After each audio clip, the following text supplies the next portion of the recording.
Hi, my name is Jordan and I am a Tone and Sculpt ambassador from Michigan and I'm 18 years old. I am balancing college and working along with balancing a healthy lifestyle. So today I wanted to do an in-depth review of the Tone and Sculpt app by Krissy Cela. So just to preface this, all opinions are my own and I am in no way influenced by Krissy or anyone to share this with you. Strictly my opinion, and if others disagree, that's all them. So without further ado, I have my coffee right here, and down here I have everything I want to say, so if I look over there, that's what I'm doing. So yeah, let's get into the video.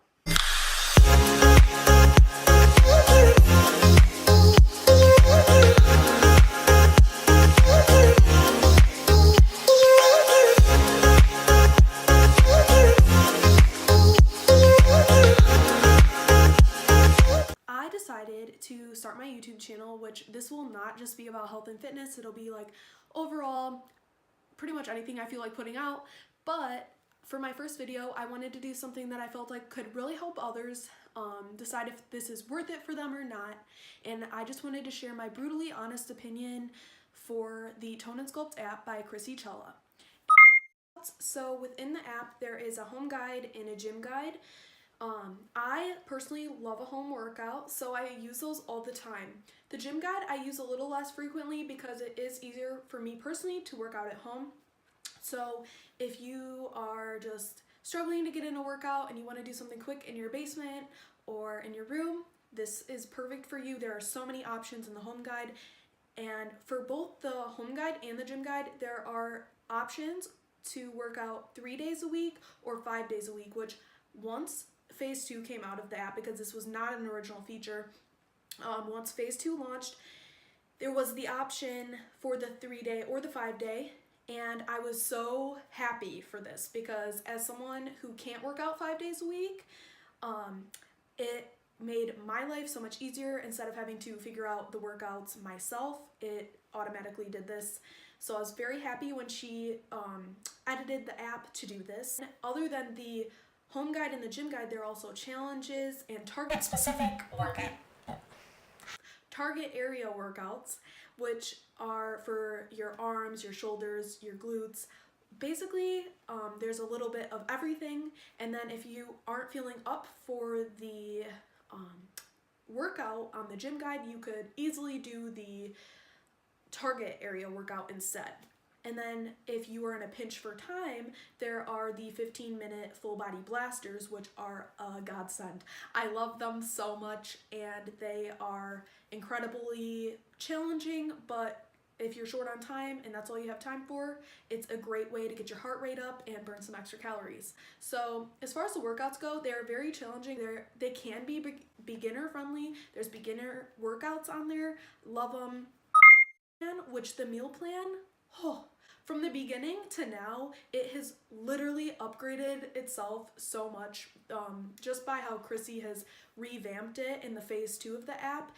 I love the new meal plan because you are able to customize it to be whatever you want. I am very guilty of eating the same thing every single day, and I just prefer it because it makes your groceries last a lot longer and you won't have to like do as much.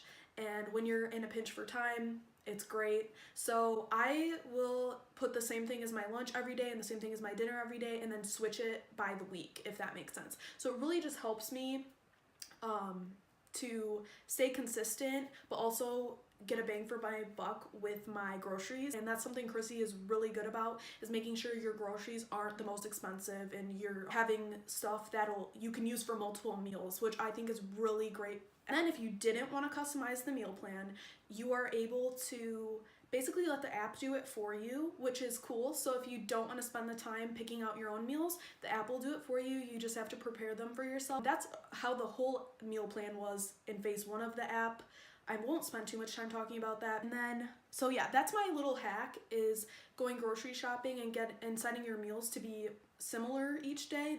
Something that I think is like an underrated feature within the app that not a lot of people take advantage of is the option to upload your own progress pictures.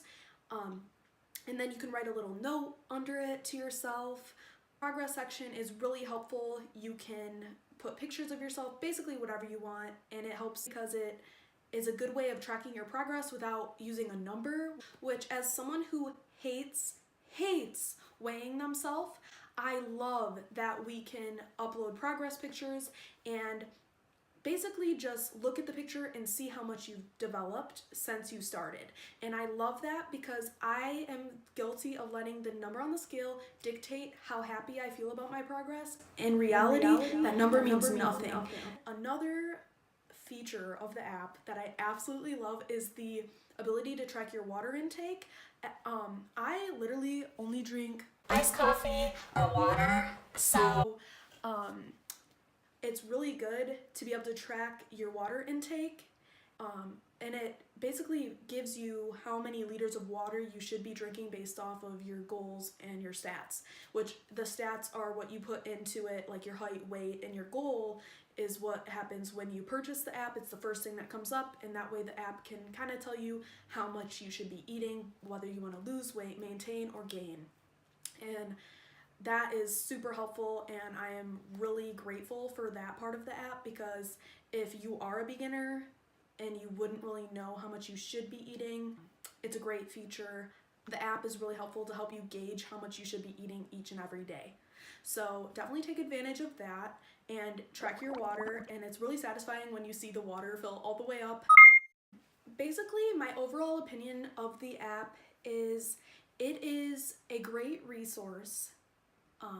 But it is only a resource. It's not going to put in the work for you. You paying a monthly subscription for it is just like you paying for the gym and then just not going. So you have to be motivated and willing to put in the work. And then what I like about the app is even if you're not feeling the most motivated, you can still find other things to do on it that isn't just the gym guide or just the home guide. There are other challenges you can do. That way you don't really get bored. It's very beginner friendly. If you have never worked out in your life, I would highly recommend this for you, or just like working out but don't really have a structure to your workouts. This is made for you. Krissy really outdid herself on this, and I am not saying this because I met her whatsoever. If she put out just a crappy app, I would have never continued to pay for it. This is something I'm really passionate about. I love it. I am very proud to be an ambassador for this, and I would highly recommend this to anyone. Still good resources for you if you are consistently going to the gym, like the meal plan.